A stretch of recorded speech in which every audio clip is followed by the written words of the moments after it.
మనిషికి హృదయం ఆయుపట్టు లాంటిది. మన గుండెలోని 4 గదుల్లో ఏదో ఒక గది సడన్గా ఆగిపోతే మన స్పందన ఆగిపోద్ది. ఆ వెంటనే మృత్యువు ఆవహిస్తుంది. అది మన జీవితంలో మన గుండెకున్న విలువ. ఎగ్జాక్ట్లీ అలాంటి విలువలదే మన ధర్మం. ఈరోజు నేను ధర్మాన్ని హృదయంతో పోల్చి చెప్పబోతున్నా. ఎందుకంటే ఈ రెండిటికి మధ్య ఆత్మీయంగా ఆధ్యాత్మికతంగా ఒక విడదీయలేని బంధం ఉంది. అది ఎలాగో ఈరోజు చర్చిద్దాం. అస్సలాము అలైకుం. నేను సమీవుల్లా మీ ముందుకు మరో మంచి విషయంతో హాజరయ్యాను. ఈరోజు టాపిక్ నీ గుండె ఆగిందేమో చూసుకో. మనకు తెలుసు ధర్మం అంటే ఒక ప్రవర్తన నియమావళి. ఒక వ్యక్తి తన సమాజంతో ఎలాంటి సత్సంబంధాలు, ఒక కుటుంబ పరంగా కానీ సామాజికంగా కానీ ఎలాంటి సత్సంబంధాలు కలిగి ఉండాలి అని బోధిస్తుంది. మరి ఇలాంటి ధర్మం మన హృదయ స్పందన అని మీకు తెలుసా? అవును, ఇది నిజం. ధర్మం మనకు ఒక హృదయ స్పందన. ధర్మం కేవలం మాటలో చెప్పే విషయం కాదు. అది చేతల ద్వారా, బోధనల ద్వారా, ప్రదర్శన ద్వారా ప్రపంచమంతా ఒకే రకంగా ఉండేలాగా స్పందించే మన హృదయ స్పందన. ధర్మం అంటే మన గుండె లోతుల నుంచి వచ్చే ఒక ఆచరణ. గుండెలోని 4 గదులు, 2 జఠరికలు, 2 కన్నికలు ఎలా పనిచేస్తాయో సేమ్ అలాంటి సిచ్యువేషన్లోనే మన ధర్మానికి కూడా 4 ఆధ్యాత్మిక నియమాలు ఉన్నాయి. అవి ఏందో ఈరోజు చర్చిద్దాం. సత్యం, బాధ్యత, కరుణ, న్యాయం, ఈ 4 గదుల్లాగా పనిచేస్తాయి. ఇవి ఒకదాని ఒకటి అవినాభావ సంబంధం కలిగి మన ధర్మవలయాన్ని ఏర్పరుస్తాయి. ఇక్కడ సత్యం, బాధ్యత 2 కన్నికల పాత్ర వహిస్తే, న్యాయం, కరుణ 2 జఠరికల పాత్ర వస్తాయి. వీళ్ళు ఏ ఒక్క గుణం, ఏ ఒక్క గది ఆగినా మన హృదయ స్పందన ఆగిపోద్ది. అంటే మనం ధర్మం నుండి విడిపోతాం. కాబట్టి మన నిజ జీవితంలో ఎలా వీటిని అలవర్చుకోవాలి, ఎలా మన నిజ జీవితంలో ఆచరణలోకి అనువర్తనం చేసుకోవాలి అనే విషయం గురించి ఈరోజు ఒక్కొక్కటిగా కూలంకషంగా అర్థం చేసుకునే ప్రయత్నం చేద్దాం. ముందుగా సత్యం. సత్యం ఎంతో తేజవంతమైనది, ప్రకాశవంతమైనది, శాశ్వతమైనది, ఎప్పటికీ మరుగున పడనిది.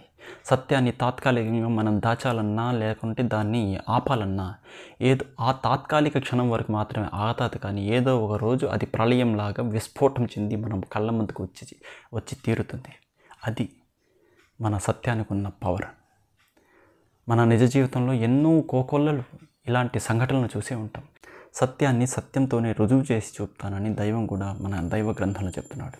ఈ ప్రక్రియలోనే మన దైవ గ్రంథం అనేది ఆవిర్భావం జరిగింది. ఎన్నో ఏళ్ళ నుండి ధర్మాన్ని అబద్ధాలతో, లేనిపోని పొరలు, లేనిపోని విశేషాలు, సాంప్రదాయాలను కలిగించి అసలు విషయాన్ని మర్చిపోయేలాగా చేసి పొరలు కప్పేసిన ఈ ప్రపంచానికి సత్యాన్ని సత్యంతో నిరూపించి చూపుతానని దైవ గ్రంథాన్ని ఆవిర్భావింపచేశాడు. అలాంటి సత్యవంతమైన దైవ గ్రంథాన్ని ఆచరించడం మన అందరి సుకృత భాగ్యం. మనం మాట్లాడే చిన్న విషయమైనా పెద్ద విషయమైనా ఏ విషయంలో అయినా సరే సత్యాన్ని పలికే విధంగా మన ప్రవర్తన, నడవడిక సత్యవంతంగా ఉండే విధంగా వ్యక్తిగతంగా, నైతికంగా, సాంఘికంగా, సామాజికంగా అన్ని విషయాల్లో కూడా సత్యాన్ని బోధించే విధంగా మన ప్రవర్తన ఉండాలని దైవ గ్రంథంలో ఖురాన్లో ఎలాంటి ఆయతులు, ఎలాంటి వాక్యాలు చెప్పాడో ఒకసారి పరిశీలిద్దాం. సూరతుల్ బహ్రా 2వ అధ్యాయం 42వ వాక్యంలో, సత్యాన్ని అసత్యంతో కలగాపలకం చేయకండి, తెలిసి కూడా సత్యాన్ని దాచకండి. ఈ ఆయత్, ఈ వాక్యం ఎంత అద్భుతమైన విషయాన్ని మనకు చెప్తున్నాయి. 2 విషయాలు ఇక్కడ. ఒకటి, సత్యాన్ని అసత్యంతో కలపకూడదు. మీరు చెప్పే విషయంలో ఎప్పుడు కూడా సత్యంతోనే ఉండాలి. మన చెప్పే ప్రతి పలుకు సత్యంతో కూడిందగే ఉండాలి. దాన్ని అసత్యంతో కలపకూడదు. 2వ విషయం, నువ్వు తెలిసి కూడా దాన్ని దాచకూడదు. నీకు తెలుసు ఫలానా వ్యక్తి దొంగతనం చేశాడు, లేదా ఫలానా వ్యక్తి ఆ తప్పు పని చేశాడు, అయినా సరే తెలిసి కూడా ఆ విషయాన్ని బహిర్గతం చేయకపోవడం, దాన్ని దాచిపెట్టడం. ఈ దాచిపెట్టడం అంటే ఇది మనం సాక్ష్యాన్ని నలుగురిలో చెప్పకపోవడం వల్ల ఒక వ్యక్తికి, ఒక అమాయకుడికి, ఒక తప్పు చేయని వ్యక్తిని తప్పు చేసినట్టుగా చిత్రీకరించడం.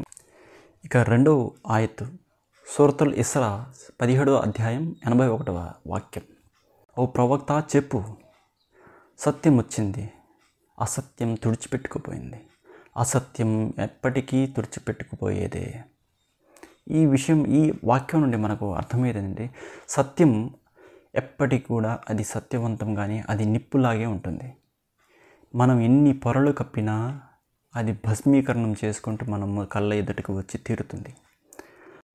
ఇక మూడో సూరతుల్ హుజూరత్ 49 అధ్యాయం 6వ వాక్యం ప్రకారం, ఓ విశ్వాసులారా, మీ దగ్గర ఎవరైనా దుర్జనుడు ఏదైనా సమాచారం తీసుకొచ్చినప్పుడు ఓసారి క్షుణ్ణంగా పరిశీలించండి. అలా చేయకపోతే పొరపాటున ఏదో ఒక వర్గానికి మీరు నష్టం కలిగించవచ్చు. ఆ తర్వాత మీరు విచారిస్తారు. ఎంతటి అద్భుతమైన వాక్యం ఇది! ఏదైనా సమాచారం వచ్చినప్పుడు దాని ముందు నిజ నిర్ధారణ చేసుకోవడం ఎంత అవసరం అనేది ఈ వాక్యం చెబుతుంది. ఆ తెచ్చిన సమాచారం తెచ్చిన వ్యక్తి కూడా ఎలాంటి వ్యక్తిత్వం కలిగిన వాడు అనేది కూడా ఇక్కడ నిజ నిర్ధారణ చేసుకోవాల్సిన అవసరం ఉందని ఈ వాక్యం చెబుతుంది. కాబట్టి సమాచారం పొందిన వెంటనే అది నిజమో కాదో అని తెలుసుకోకుండా వెంటనే మనం అమలు చేయడం ఎంత పొరపాటు, ఎంతటి ఘోరమైన పాపమో ఈ వాక్యం మనకు చెబుతుంది. కాబట్టి సోదరులారా, ఏదైనా సమాచారం పొందినప్పుడు ఆ సమాచారం తెచ్చిన వ్యక్తి యొక్క వ్యక్తిత్వాన్ని, ఆ తెచ్చిన సమాచారం నిజమా కాదా అనే నిజ నిర్ధారణ చేసుకొని ఆ తర్వాత మాత్రమే మనం తీర్పులు ఇవ్వాలి. కాబట్టి సోదరులారా, సోదరిమల్లారా, సత్యమే పలుకుతాం. మన నిజ జీవితంలో ఎల్లప్పుడూ చిన్నదైనా పెద్దదైనా ఏ విషయంలో అయినా సత్యం మాత్రమే పలుకుతాం. ఎందుకంటే సత్యం శాశ్వతమైనది, ఎంతో తేజోవంతమైనది, ఏదో ఒక రోజు మనము కళ్ళ ముందుకు వచ్చి తీరుతుంది. కాబట్టి సత్యాన్ని పలుకుతాం. ఎన్ని ప్రలోభాలు, ఎన్ని ప్రకోపాలు జరిగినా సత్యం మాత్రమే మాట్లాడతాం. సత్యం మన ఆత్మ పరిశీలన కారణమవుతుంది. అది మన మంచితనానికి ఒక పునాదిలాగా పనిచేస్తుంది.